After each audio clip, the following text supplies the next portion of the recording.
ये कहानी है टाइम ट्रैवलिंग और पैरेलल स्पेस की। इसमें 2 डिफरेंट टाइमलाइंस की स्टोरीज हमें दिखाई जाती हैं, इसलिए ये स्टोरी बहुत कॉम्प्लिकेटेड है। तो स्टोरी स्टार्ट होती है 2 लोगों से जिनकी गाड़ी पानी में डूब रही होती है।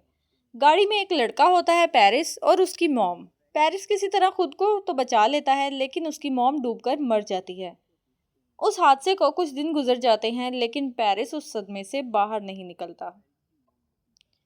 ये 2003 का साल चल रहा है जिसमें पेरिस है वो अपने दोस्त के साथ उस इलाके में पाइप जमा करने का काम करता है, क्योंकि पहले उधर ऑयल निकालने का काम होता था। वो लोग ऐसे इलाके में रहते हैं जहाँ हर तरफ पानी है। एक जगह से दूसरी जगह जाने के लिए बोट का इस्तेमाल करना पड़ता है। उस जगह का नाम होता है कार्डो लेक। यहाँ पर हमें एक ब्रिज भी दिखाते हैं जो ऑलमोस्ट बन चुका होता है, बस उसका कुछ हिस्सा बाकी है।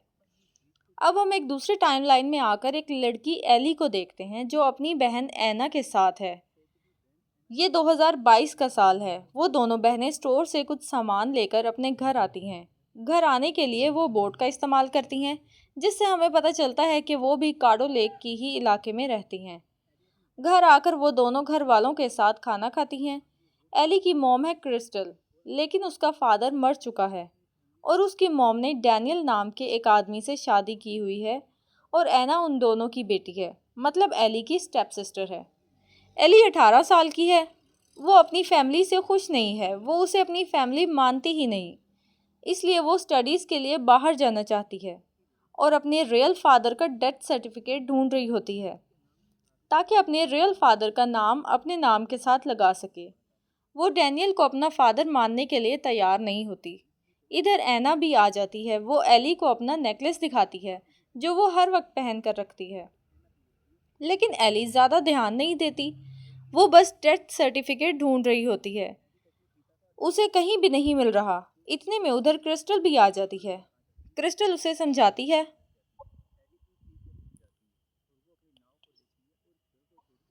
डॉक्टर से मिलने जाता है। वो उससे पूछता है कि उसकी मॉम को दौरे पड़ते थे और कान से खून भी निकलता था, इसकी क्या वजह थी। तो डॉक्टर उसे बोलता है कि तुम अपॉइंटमेंट लेकर मेरे पास आना, मैं ऐसे ही खड़े खड़े कुछ नहीं बता सकता।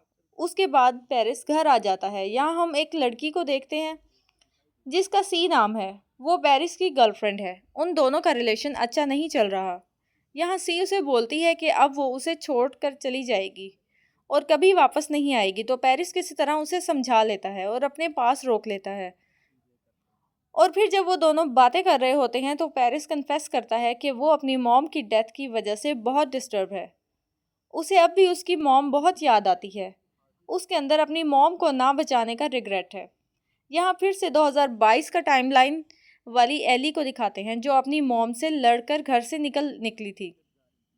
वो अपनी दोस्त के पास जा रही होती है तो रास्ते में उसकी बोट खराब हो जाती है। वहाँ वो भेड़ियों को देखती है तो वो अपनी दोस्त को उस बारे में बताती है, तो उसकी दोस्त यकीन नहीं करती। वो बोलती है कि भेड़िया तो यहाँ 60-70 साल पहले हुआ करते थे। उसके बाद एली अपनी दोस्त के घर ही रात को रुक जाती है। जब वो सुबह उठती है तो उसकी मॉम का मैसेज आया होता है जिसमें लिखा हुआ था कि ऐना घर पर नहीं है, क्या वो तुम्हारे पास है। ये देखकर एली डर जाती है और वो अपनी बोट लेकर घर आ जाती है। घर पर सब लोग ऐना के लिए बहुत परेशान हैं। एली की मॉम डैड उसे ही कसूरवार समझते हैं। उसकी मॉम कहती है कि तुम जाती हो तो वो हर जगह तुम्हारे पीछे पीछे जाती है, तुम्हें पता है इस बात का, तुम्हारी गलती है। और यहाँ डैनियल उससे उसकी बोट की कीज छीन लेता है, लेकिन जब वो बाहर आता है तो देखता है कि उसकी बोट उधर नहीं है। एली से पूछता है कि बोट किधर है, लेकिन वो खुद परेशान हो जाती है और बोलती है कि मैंने अभी इधर ही छोड़ी थी। एली की बोट कौन ले जाता है ये हमें बाद में पता चलेगा। इधर हम पेरिस को देखते हैं जो उन्हीं जंगलों में पाइप जमा करने का काम कर रहा है। उसे ऐसी जगह मिलती है जहाँ 50 साल पहले ऑयल निकालने का काम होता था। वो एक जगह पर पाँव रखता है तो उसका हाथ कांपने लगता है और कान से खून आता है, जैसे उसकी मॉम के साथ होता था। वो उससे आगे नहीं जाता और उधर से ही वापस अपनी बोट पर आ जाता है। तो उसका दोस्त उसे कहता है कि बोट में कचरा फंस गया है, उसे निकालना होगा। इधर पेरिस को एक नेकलेस मिलता है जिसे देखकर वो बहुत हैरान होता है, उसे अपने पास रख लेता है। पेरिस उधर से वापस घर आने के बाद अपने पुराने सामान से कुछ ढूंढता है। यहाँ उसे सेम वैसा ही नेकलेस मिलता है। इधर पेरिस का फादर भी आ जाता है तो वो कुछ बातें करते हैं। इधर पता चलता है कि पेरिस के फादर को सांस की बीमारी है। दूसरे टाइमलाइन में हमें एली को दिखाते हैं। यहाँ सब लोग ऐना के लिए परेशान हैं। अब पुलिस भी आ जाती है और रेस्क्यू टीम भी। वो बोट पर ऐना को ढूंढने निकल जाते हैं और उन्हें ऐना की बोट मिलती है, लेकिन ऐना खुद कहीं नहीं होती। वहीं एली नोट करती है कि ऐना की लाइफ जैकेट नहीं है। इसका मतलब है वो पानी में कहीं कूद गई होगी। अब पुलिस वाले अगली सुबह ऐना को ढूंढने की बात करते हैं। दूसरी तरफ पेरिस अपनी गर्लफ्रेंड सी को उन्हीं जंगलों में लेकर जाता है जहां उसकी तबीयत खराब हुई थी। वो बताता है कि उसे उधर एक नेकलेस मिला था और सेम वही नेकलेस मेरी मॉम के पास भी था। तो सी उसे बोलती है कि इसके बारे में हम बाद में बात करेंगे, अब हमें घर जाना चाहिए। उधर एली उसकी मॉम के साथ होती है तो उन दोनों में बहस हो रही होती है कि क्रिस्टल एली को ही कसूरवार समझती है। और अगली सुबह रेस्क्यू वाले आ जाते हैं तो ऐना को ढूंढना चाहते हैं। पेरिस अपने सामान में कुछ डॉक्यूमेंट्स ढूंढ रहा होता है।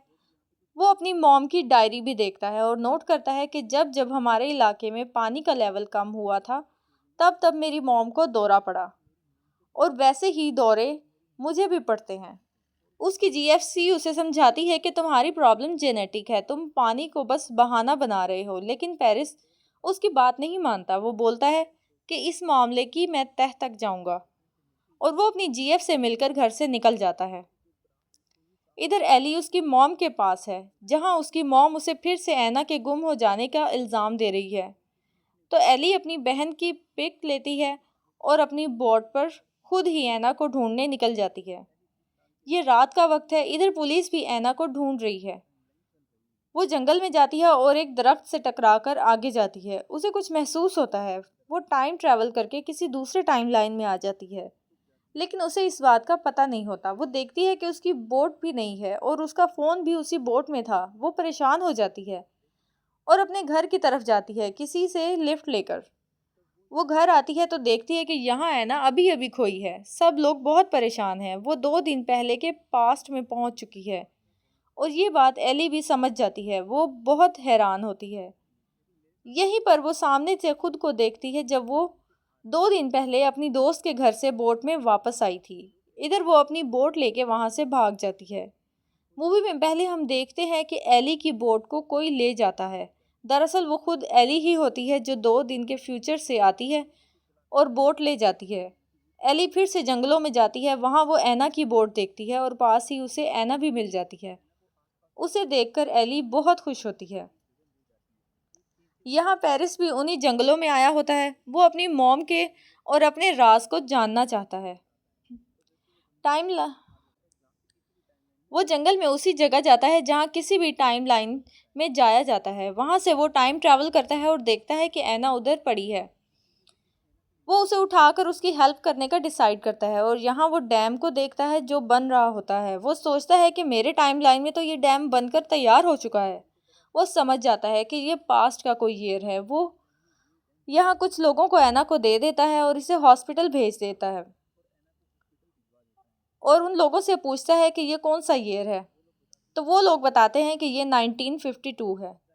वो उधर से भाग जाता है। उधर एली को भी ऐना मिल चुकी है। वो ऐना को उसके घर छोड़ देती है और वो अपने टाइमलाइन में जाने के लिए वापस जंगलों में आ जाती है और उस जगह से गुजरती है और दूसरे वक्त में पहुंच जाती है। उधर उसे एक फ़ोन की रिंग सुनती है जो उसके अपने फ़ोन की होती है। वो उस बोट जो उसने अपनी बोट में छोड़ा होता है। वो समझ जाती है कि वो अपने टाइमलाइन यानी कि 2022 में आ गई है। उधर पेरिस को दिखाते हैं जो अपने ग्राफ देख रहा होता है। उसे पता चल जाता है कि वो टाइम ट्रैवल करके अपने प्रेजेंट टाइम से बहुत पीछे आ गया है। वो वापस जाने के लिए फिर उसी जगह आ जाता है। उधर एली को पता चलता है कि ऐना अपने प्रेजेंट टाइम में अभी भी गुम है, इसलिए वो ऐना को फिर से ढूंढने निकल पड़ती है। वो एक रस्सी को दरख्त से बांध देती है और टाइम ट्रैवल करके दूसरे टाइम में आ जाती है। उधर रस्सी अब भी उसके पास है। वो उस रस्सी को एक दरख्त से बांध देती है। उधर पेरिस भी टाइम ट्रैवल वाली जगह पर होता है। उसे वो रस्सी मिल जाती है जो एली ने 2022 में बांधी होती है। वो उस रस्सी को फॉलो करता है और टाइम ट्रैवल करके 2022 में आ जाता है। जबकि एली पास्ट में गई है और वो इधर आके देखती है वो 2005 में आ गई है और उधर एना को ढूंढती है। उसकी फ़ोटो लोगों को दिखाती है लेकिन किसी को उसकी बहन का पता नहीं होता। दूसरी तरफ पेरिस को एली की बोट मिल जाती है। वहाँ पुलिस भी जो गुम हुई एना को ढूंढ रहे हैं वो पेरिस को देखते हैं और उससे एक अनजान आदमी लगता है तो वो उस पर शक की बेस पर उसे पकड़ लेते हैं और हॉस्पिटल ले जाते हैं। इधर एली को एक गाड़ी में वही नेकलेस दिखता है जो उसकी बहन एना ने पहना होता है, इसलिए वो उस गाड़ी को खोल लेती है और उधर पेरिस की जीएफसी आ जाती है।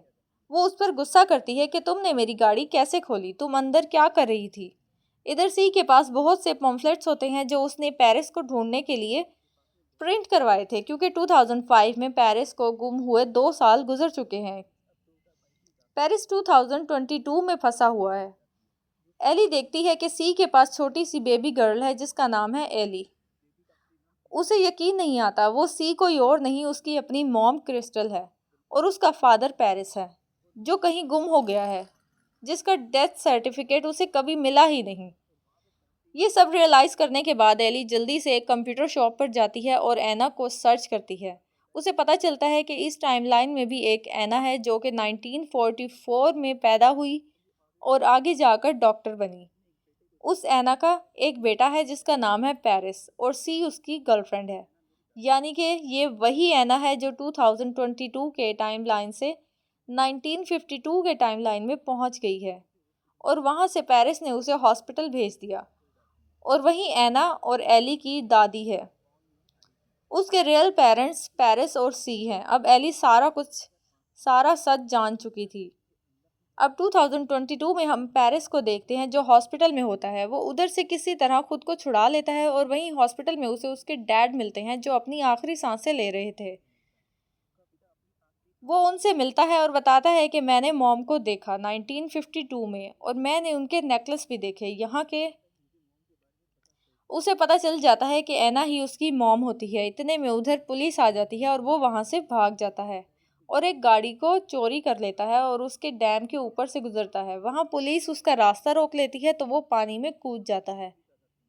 यहाँ उसे बस अपने प्रेजेंट टाइम में जाने की फिक्र होती है। उसी वक्त डैम टूट जाता है। इसका मतलब है कि एक बार पानी का लेवल ऊपर हो गया तो टाइम ट्रैवल के सारे रास्ते बंद हो जाएंगे। वो ज़बरदस्ती आगे बढ़ता है और उसका सर एक पत्थर से टकरा जाता है, वो मारा जाता है। यानी कि पेरिस कभी वापस जा ही नहीं सकता, वो 2022 में ही फंस कर मर जाता है। दूसरी तरफ एली 2005 में वापस अपने घर की तरफ जा रही होती है। वो अपनी बांधी हुई रस्सी को फॉलो करके अपने प्रेजेंट टाइम 2022 में पहुंच जाती है। उसी वक्त उधर डैम टूट जाता है और पानी का लेवल बढ़ जाता है और दरवाज़ा बंद हो जाता है। रस्सी भी टूट जाती है। अब एली अपने घर भागती है। अपने घर जाकर देखती है कि यहाँ एना और एली दोनों गायब थे। एली इधर घर आकर सबसे पहले डैनियल से मिलती है और उसे बताती है कि एना जहाँ है ठीक है, हमें अब उसकी तलाश बंद कर देनी चाहिए। उसके बाद वो अपनी मॉम से मिलती है और उसे बताती है कि मैंने अपनी एना को 1952 में देखा है और वो बहुत खुश है। उसका एक बेटा भी है जो कि मेरे फादर पेरिस हैं। वो एना की फ़ोटो दिखाती है जो वो 2005 से प्रिंट करके लाई थी। क्रिस्टल भी सारी बात समझ जाती है। वो एली को गले लगाती है और उसी टाइम टीवी पर न्यूज़ आती है कि डैम टूटने की वजह से एक आदमी मर गया है जिसका नाम पेरिस है और उस पर एक लड़की को अगवा करने का इल्ज़ाम था जिसका नाम एना था। यहाँ सी समझ जाती है कि पेरिस कभी मरा नहीं था, वो किसी दूसरी टाइमलाइन में फंस गया था और उसकी मौत आज हुई है। और यहीं पर यह कॉम्प्लिकेटेड कहानी ख़त्म हो जाती है।